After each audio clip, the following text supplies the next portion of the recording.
ಇತ್ತೀಚಿನ ದಿನಗಳಲ್ಲಿ post Covid ಒಂದು ಮಾತಾಡ್ತೀವಿ, ಪ್ರೀ ಕೋವಿಡ್ ಒಂದು ಮಾತಾಡ್ತೀವಿ. ಹೌದು. ಅದು ನೋಡುಗರ ಸಂಖ್ಯೆಯಿಂದ ಹಿಡಿದು ಸಿನಿಮಾ ಮಾಡೋರ ಸಂಖ್ಯೆ ತನಕ. ಸಿನಿಮಾ ಮಾಡೋರು ತುಂಬಾ ಜನ ಇದ್ದಾರೆ, ಆದ್ರೆ ನೋಡುಗರದೇ ತುಂಬಾ ಜನಕ್ಕೆ ಇರುವಂತ ದೊಡ್ಡ ವರಿ. ಥಿಯೇಟರ್ ಕರ್ಕೊಂಬಂದು ಒಂದು ಸಿನಿಮಾ ಗೆಲ್ಸೋದು ದೊಡ್ಡ ಮಟ್ಟದಲ್ಲಿ ಕಷ್ಟ ಆಗ್ತದೆ. ಇದನ್ನ ತ್ರಿವೇಣಿ ಮೇಡಮ್ ಹೇಗೆ ನೋಡ್ತಾರೆ? ಇಲ್ಲ, ತುಂಬ ಕಷ್ಟ ಇದೆ ನಾಗರಾಜ್ ಅವರು. ಏನಾಗಿದೆ ಅಂದರೆ, ಈಗ ನಮ್ಮ ವಯಸ್ಸಿನವರೆಲ್ಲ ಬಂದು ಅವರು ಬಂದು ಥಿಯೇಟ್ರಲ್ಲಿ ನೋಡೋದು ಸಿನಿಮಾ ಕಡಿಮೆ ಆಗಿದೆ. ಇವಾಗ ಸ್ವಲ್ಪ ಯೂತ್ಸೇ ಜಾಸ್ತಿ ಬರ್ತಾ ಇರೋದು.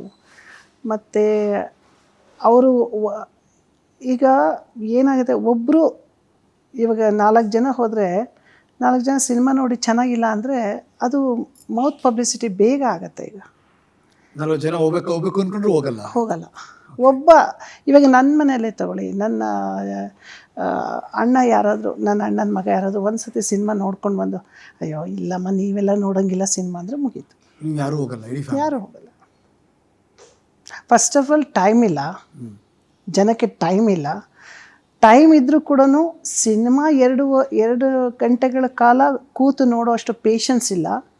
ಆ 2 ಗಂಟೆಗಳ ಕಾಲ ಕೂರಿಸ್ಬೇಕು ಜನನ. Thank you. 2 ಗಂಟೆಗಳ ಕಾಲ ಕೂರಿಸ್ಬೇಕು ಜನ. ಅಂಥ ಕಂಟೆಂಟ್ ಸಿನಿಮಾಗಳು ಬರಬೇಕು.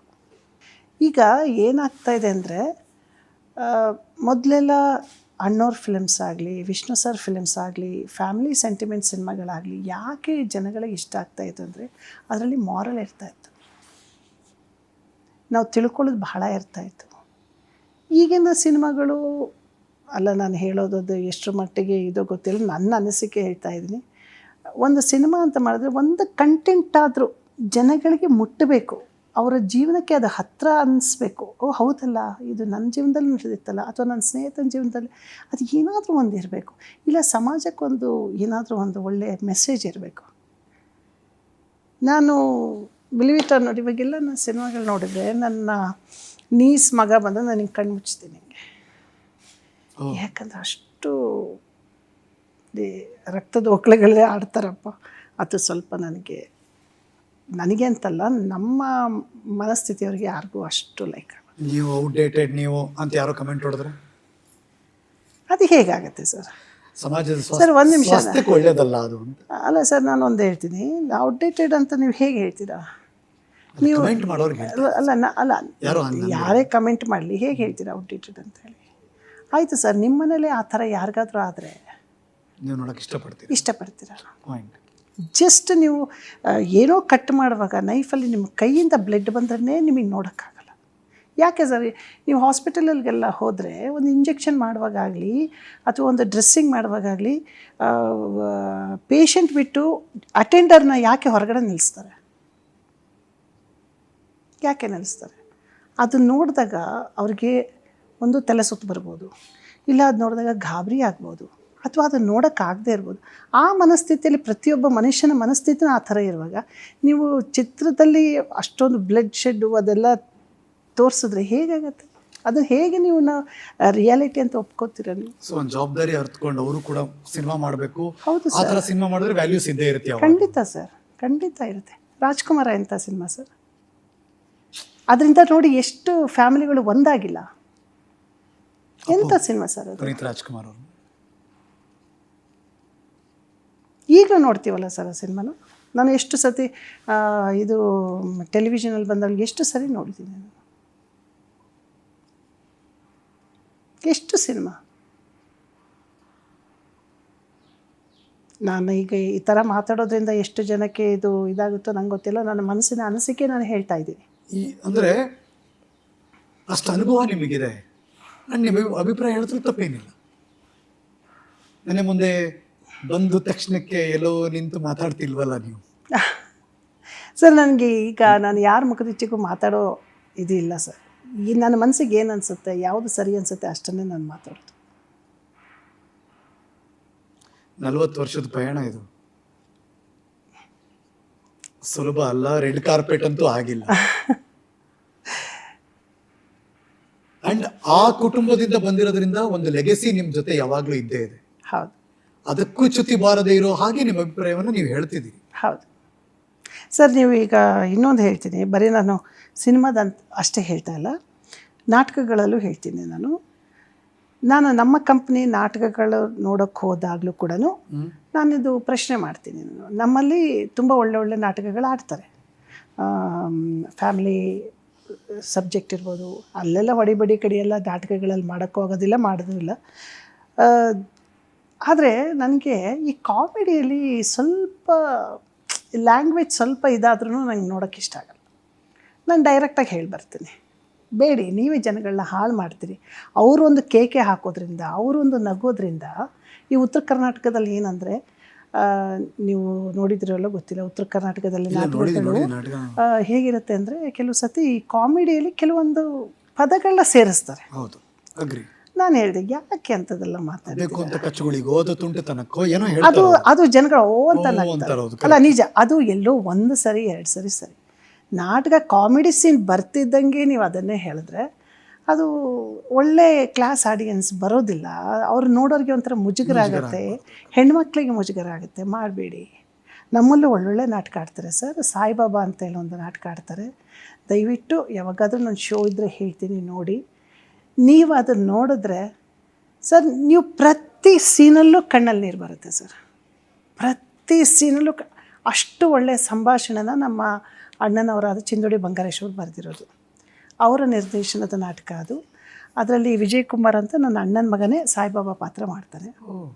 ತುಂಬ ಚೆನ್ನಾಗಿದೆ ಸರ್. ನಾನು ನಿಮ್ಗೆ ಹೇಳ್ತೀನಿ, ಯಾವಾಗಾದ್ರೂ ನೋಡಿ, ತುಂಬ ಚೆನ್ನಾಗಿದೆ ಸರ್. ಇನ್ನೊಂದು ಏನಾಗುತ್ತೆ, ನಾನು ಅದು ತಪ್ಪಂತನೂ ಹೇಳಲ್ಲ, ಯಾಕಂದರೆ ಈಗ ಎಲ್ಲ ಜನಗಳು ಆ ಥರ ಅವರು ಅಪೇಕ್ಷೆ ಪಡೋದ್ರಿಂದ ಏನಾಗುತ್ತೆ, ಅವ್ರಿಗೆ ಕಲೆಕ್ಷನ್ ಆದರೆ ಬೋರ್ಡಿಂಗಿಗಾಗುತ್ತೆ, ಮುಂದಿನ ಕ್ಯಾಂಪಿಗೆ ಹೋಗೋದಾಗುತ್ತೆ, ಅವರು ಅದನ್ನು ಮಾಡಲೇಬೇಕಾಗತ್ತೆ. Commercial point of view. ಹೌದು, ಅದು ನಮ್ಮ ನಾಟಕದವ್ರದ್ದು ಅದೊಂದು ವ್ಯಥೆ ಅಂತ ಹೇಳ್ಬೋದು. ನಾನು ಅದನ್ನು ಅರ್ಥ ಮಾಡ್ಕೋತೀನಿ. ಅಕ್ಕ ನೀವು ಹಿಂಗೆ ಹೇಳ್ತೀರಾ, ಆದರೆ ನಾಳೆ ಜನ ಇದಕ್ಕೆ ಅಂತಲೇ ಬರ್ತಾರೆ, ಪದೇ ಪದೇ ನೋಡ್ತಾರೆ.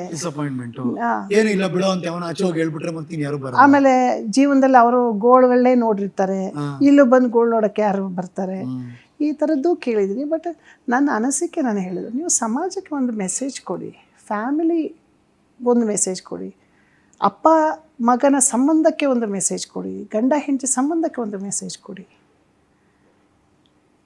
ನನ್ನ ಉದ್ದೇಶ ಇಷ್ಟೇ. ಮೊದಲು ಮನೆ ಚೆನ್ನಾಗಿದ್ದರೆ ಏರಿಯಾ ಚೆನ್ನಾಗಿರುತ್ತೆ, ಏರಿಯಾ ಚೆನ್ನಾಗಿದ್ದರೆ ಅದೇನು ಕಾಲನಿ ಎಲ್ಲ ಚೆನ್ನಾಗಿರುತ್ತೆ, ಆಮೇಲೆ ಊರು, ರಾಜ್ಯ, ದೇಶ ಈ ಥರ ಚೆನ್ನಾಗಿದೆ. ಅದನ್ನು ಬದಲಾವಣೆ ಮಾಡಿ.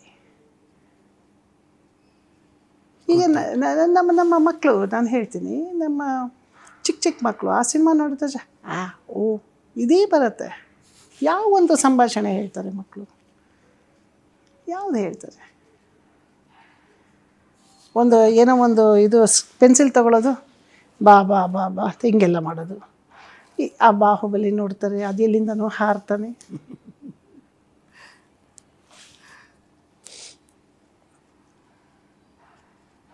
ಹೊಸ ಹೊಸ ಪ್ರಯೋಗಕ್ಕೆ ಒಡ್ಡಿಕೊಳ್ಳುವಂತಹ ಅನಿವಾರ್ಯತೆ ಇವತ್ತಿನ ಜಗತ್ತಿಗಿದೆ. ನಾವು ಮುಂದಿನ ದಿನಗಳಲ್ಲಿ ಗೊತ್ತಿಲ್ಲ, ನಟ ನಟಿಯರು ಬೇಕೋ ಬೇಡೋ ಸಿನಿಮಾಗಳಿಗೆ ಮೂಲಕ ಎಲ್ಲ ಕ್ರಿಯೇಟ್ ಮಾಡ್ತಾರೆ. ಈಗ ಅದೇ ಶುರು ಆಗೋಗಿದೆ. ಹೀರೋಯಿನ್ ಬೇಕಾಗಿಲ್ಲ, ಹೀರೋನು ಬೇಕಾಗಿಲ್ಲ, ಅವ್ರು ಯಾವ ತರ ಹೀರೋ ಬೇಕು, ಹೀರೋಯಿನ್ ಬೇಕು, ಕ್ರಿಯೇಟ್ ಮಾಡ್ತಾರೆ, ಅದನ್ನ ಮೂವಿ ಮಾಡ್ತಾರೆ ಅದ್ಭುತವಾಗಿ. ಆಸ್ ಇಫ್ ರಿಯಲ್ ಆಗಿ ಒಬ್ಬ ನಟ ಇದ್ದಾನೇನೋ, ನಟಿ ಇದ್ದಾನೇನೋ ಅಂತಾನೆ ತೋರಿಸಿದರು. ನಾವು ಅದನ್ನ ನೋಡಿ ಬಾ ಅಂತ ಕಣ್ಣರಳಿಸಿ, ಅದನ್ನ ರಿಯಲ್ಲಾ ಅನ್ರಿಯಲ್ಲ ಅಂತ ಡೌಟಲ್ಲಿ ನೋಡಿ ಎದ್ಬಿಡ್ತೀವಿ ನಾವು. ಹೌದು ಸರ್. ಇನ್ನೊಂದು ಹೇಳ್ತೀನಿ ನಿಮಗೆ, ಸೂಪರ್ ಸ್ಟಾರ್ಗಳು, ಉಪೇಂದ್ರ ಅವ್ರ ಸಿನಿಮಾ ಇಲ್ಲ, ಸೂಪರ್ ಸ್ಟಾರ್ಗಳು ಇವಾಗಿರೋ ಎಲ್ಲ ಸೂಪರ್ ಸ್ಟಾರ್ಗಳು ಅವರೆಲ್ಲ ಅವ್ರ ಮುಖಗಳನ್ನ ಅನಿಮೇಷನ್ನಲ್ಲಿ ಕನ್ವರ್ಟ್ ಮಾಡಿ ಸಿನಿಮಾ ಮಾಡಿದ್ರೆ ಏನು, ನಾವು ಟೆಕ್ನಿಕಲಿ ಅವರು ಮಾಡೋವಂಥ ಜಾದುಗೆ ನಾವು ಮೆಚ್ಚೋಣ. ಬಟ್ ನನಗೇನು ಅದು ಅಷ್ಟು ಇಷ್ಟ ಆಗಲಿಲ್ಲ.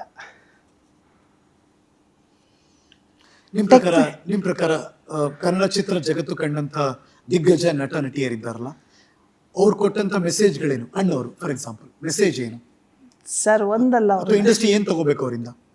ಎಲ್ಲದನ್ನು ತಗೋಬೇಕು ಸರ್, ಎಲ್ಲದನ್ನು ತಗೋಬೇಕು. ಅಲ್ಲ, ಆನ್ ಪ್ರಯಾರಿಟಿ ಇದೊಂದು ಎರಡು ವಿಷಯ ಅಣ್ಣವರಿಂದ ಕಲ್ತ್ಕೊಂಡ್ರೆ ಸಾಕು ಜಗತ್ತು ಅಥವಾ ಸಿನಿಮಾ ಇಂಡಸ್ಟ್ರಿ.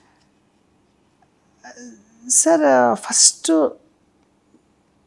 ಹೇಳಬೇಕು ಅಂದರೆ ಚಿತ್ರರಂಗದಲ್ಲಿ ಅವರಿಂದ ನಾವು ತಗೋಬೇಕಾಗಿರೋದು ತುಂಬ ಇದೆ. ಅದರಲ್ಲಿ ಫಸ್ಟು ನಾವು ತಗೋಬೇಕಾಗಿರೋದು ಅವರು ಆಯ್ಕೆ ಮಾಡಿದಂಥ ಕಂಟೆಂಟ್ಗಳು,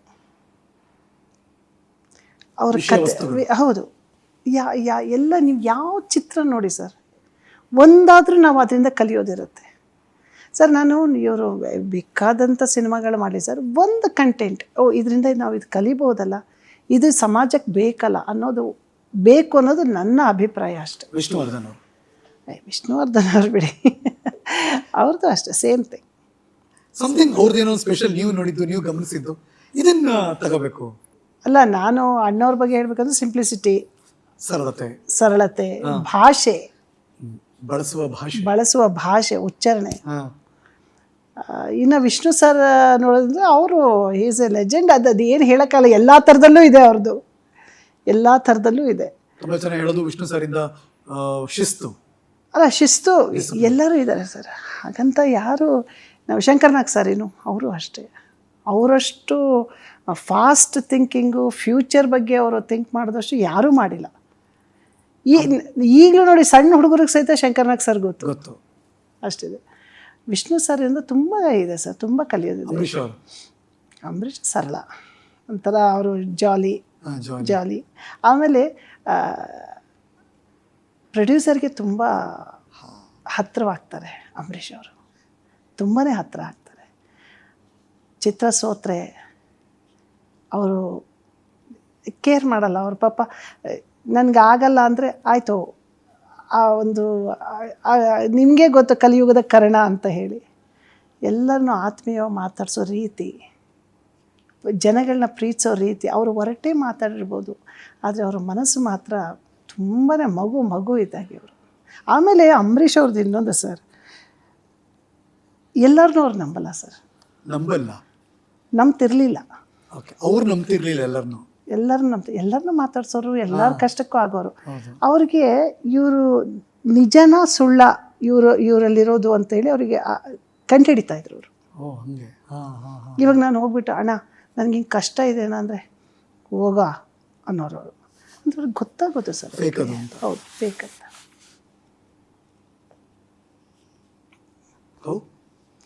ಅದೇನೋ ಗೊತ್ತಿಲ್ಲಪ್ಪ ಅವರಿಗೆ, ಇಲ್ಲ ತುಂಬ ಚೆನ್ನಾಗಿ ಗೊತ್ತಾಗೋದು ಅವ್ರಿಗೆ. ಈಗೋಗ ಅವನು ಇದನ್ನು ಮಾಡ್ತಾ ಇರ್ತಾನೆ, ಈಗೋಗ ಇದನ್ನೇ ಅಲ್ಲಿ ಇನ್ನೊಬ್ರ ಹತ್ರ ಹೇಳ್ತಿರ್ತಾನೆ ಅನ್ನೋ ರೀತಿಯಲ್ಲಿ ಅವರು ಅದೇ ನಡೀತಿರುತ್ತಲ್ಲಿ, ಅದೇ ಡ್ರಾಮಾ ಆಗ್ತಿರುತ್ತೆ. ಅದು ಯಾವ ನಿರ್ದೇಶಕ ನಿಮಗೆ ತುಂಬ ಇಂಪ್ರೆಸ್ ಮಾಡಿದ್ದು? ಡೈರೆಕ್ಟರು ನನಗೆ ನಾನು ವರ್ಕ್ ಮಾಡಿದ್ರಲ್ಲಿ ನಾಗಾಭರಣ ಅವರು. ಅವ್ರು ಬಿಟ್ಟರೆ ಕೆ ವಿ ರಾಜ್ ಅವರು. ಅವರಿಡೋ ಶಾರ್ಟ್ಸು, ಆ ಟೇಕಿಂಗ್ಸು ಸೂಪರ್. ನಾನು ವರ್ಕ್ ಮಾಡಿದ್ರಲ್ಲಿ ನನಗೆ ತುಂಬ ಇಷ್ಟ ಆದ ಡೈರೆಕ್ಟರ್ ಅಂದರೆ ನಂಜುಂಡಪ್ಪ ಅವರು. ನಂಜುಂಡಪ್ಪನವರು ತುಂಬಾ ರೇರ್ ಜನ ನೆನಪಿಸ್ಕೊಳ್ಳೋದು ಅವ್ರನ್ನ. ಏನ್ ಸರ್, ತುಂಬಾ ರೇರ್ ಜನ ನೆನಪಿಸ್ಕೊಳ್ಳೋದು. ನಂಜುಂಡಪ್ಪನವ್ರು ಅಂತ ಕೇಳ್ಕೊಂಬನ್ನಿ, ಮೈಕ್ ಹಿಡಿದ್ಬಿಟ್ಟು ನೋಡ್ತೀನಿ, ಹೇಳ್ಬಿಡಿ ಹೆಸರನ್ನ. ರೇಣುಕಾ ಶರ್ಮಾ ಅವ್ರನ್ನ, ನಂಜುಂಡಪ್ಪನವ್ರನ್ನ, ಕೆಲವು ಡೈರೆಕ್ಟರ್ಗಳು ಆಕ್ಚುಲಿ. ರೇಣುಕಾ ಶರ್ಮಾ ಅವರು, ಹೌದು, ಅದನ್ನೇ ಹೇಳಿದ್ದು. ಕೆಲವು ಡೈರೆಕ್ಟರ್ಗಳು ಇದಾರಲ್ಲ, ಜಮ್ ಅವರು, I am telling you, industry ಗೊತ್ತಿರೋರು ಅಷ್ಟೇ ಗೊತ್ತೋದು, ಆದ್ರೆ ಜನಸಾಮಾನ್ಯರಿಗೆ ಹತ್ತಿರವಾಗಿರ್ಲಿಲ್ಲ ಅವ್ರೆ. ಹಲವಾರು ಕಾರಣಗಳಿಂದ. ಹಾಗಾಗಿ ಅದಕ್ಕೆ ಹೇಳಿದ್ದು, ನಂಜುಂಡಪ್ಪನ ನೆನ್ಸ್ಕೊಂಡ್ರಿ, ನಾವು ನೆನ್ಸ್ಕೊತೀವಿ. ನಾನು ತುಂಬಾ ದಿನ ಆದ್ಮೇಲೆ ಈ ಹೆಸರನ್ನ ಯಾರಿಂದ ಕೇಳಿ ನೆನಪಿಸ್ಕೊತಾ ಇದ್ದೀನಿ. ರೇಣುಕಾ ಶರ್ಮಾ ಅವರು, ಹೌದು. ನನಗೆ ತುಂಬ ಇಷ್ಟ. ನಾನು ಹೇಳಿದ್ನಲ್ಲ, ನಾನು ಸ್ವಲ್ಪ ಏನಾದರೂ ಈ ಸಿನಿಮಾ ಆ್ಯಕ್ಟಿಂಗ್, ಸಿನಿಮಾದ್ರ ಬಗ್ಗೆ ಕಲ್ತಿರ್ಬೇಕಾದ್ರೆ ನಾಗಾಭರಣ ಅವರಿಂದ. ಅದು ಬಿಟ್ಟರೆ ಕೆ ವಿ ರಾಜು ಅವರು ಟೆಕ್ನಿಕಲಿ ಇರ್ಬೋದು, ಅಥವಾ ಅವರು ವೇ ಆಫ್ ಥಿಂಕಿಂಗ್, ಆ ಶಾರ್ಟ್ಸ್ ಹೆಂಗಿಡಬೇಕು, ಹೇಗೆ ಕ್ರಿಯೇಟ್ ಮಾಡಬೇಕು, ಒಂದು ಆ್ಯಂಗಲ್ ಇಟ್ಟರೆ ಆ ಫ್ರೇಮ್ ಹೇಗೆ ಬ್ಯೂಟಿಯಾಗಿ ಕಾಣಬೇಕು ಅನ್ನೋದು ಬಹಳ ಚೆನ್ನಾಗಿ ಮಾಡೋರು. ನೀವು ನೋಡಿ ಅವರು ಸಿನಿಮಾಗಳು, ಯುದ್ಧಕಾಂಡ ಇರ್ಬೋದು, ಆಮೇಲೆ ಸುಮಾರು ಚಿತ್ರಗಳಪ್ಪ, ಎಷ್ಟೊಂದು ಚಿತ್ರಗಳು ನನಗೆ ನೆನಪು ಬರ್ತಾಯಿಲ್ಲ. ಒಳ್ಳೆ ಡೈರೆಕ್ಟ್ರು.